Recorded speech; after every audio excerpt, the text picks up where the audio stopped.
The first time I ever uploaded an Appalachian horror story to my channel, I thought it would be fun, spooky, mysterious, something to entertain my small late-night audience. But I never expected the emails.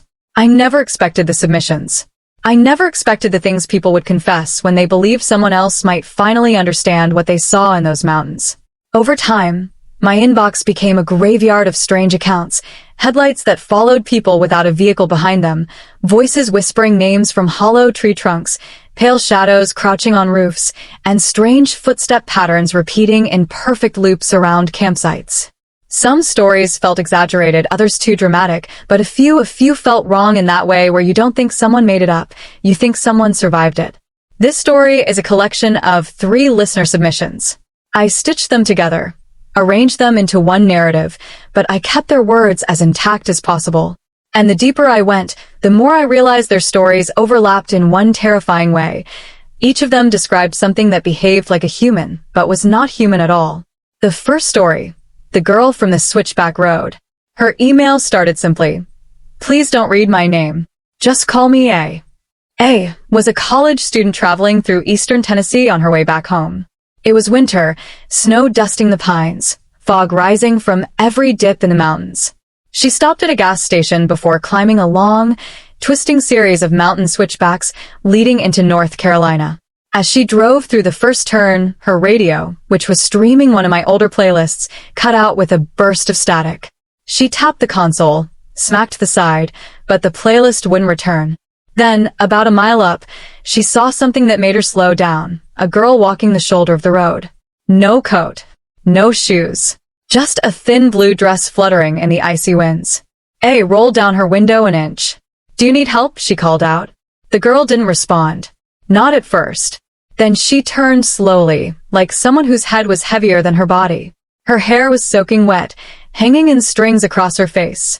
A told me the girl lifted her arm and pointed further up the mountain. "Is someone hurt up there?" A asked, still pointing, still staring. A hesitated, heart pounding with the instinct that something was terribly wrong. But she couldn't leave someone in the freezing cold. She stepped out of the car, taking only her phone, its flashlight flickering through the fog. "Show me," she said gently.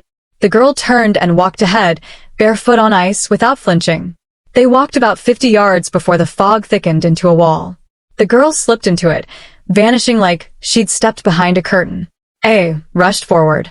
"Hey, wait. Where did you go?" Then she heard it, not footsteps, not breathing, but the sound of someone crawling quickly behind her. She spun, flashlight swinging wildly, but saw nothing but fog. She ran back toward her car, only to find the girl now standing beside the driver's side door, her hands pressed against the window, her neck twisted too far to one side. A froze. She couldn't scream, couldn't breathe. When the girl saw her, she didn't smile, didn't blink. She just whispered something that A only managed to catch on her phone's audio later. "Don't answer the one that knocks." Before A could react, the girl bolted down the mountain road on all fours, faster than any human could move, disappearing into the darkness. A jumped into her car and locked the doors. Her radio turned back on instantly, but it wasn't music. It was the sound of breathing. Slow, wet, close. The playlist resumed only when she reached town. She ended her email with this. "The worst part wasn't what I saw. It was the fact that when I looked back at the footage, the girl didn't appear on video, but I could see footprints forming in the snow behind me." The second story, the campfire follower. The second email came from a man who asked to be identified only as Listener B. He'd grown up in the Smokies and spent decades hiking the ridgelines alone. He didn't scare easily until last fall. B was camping off-trail near Clingman's Dome. He set up his tent, built a fire, cooked dinner, and settled in for a quiet night. Around midnight, he heard someone crunching through the leaves behind him. He called out, assuming another hiker had wandered near his spot. "Evening. You lost out there?"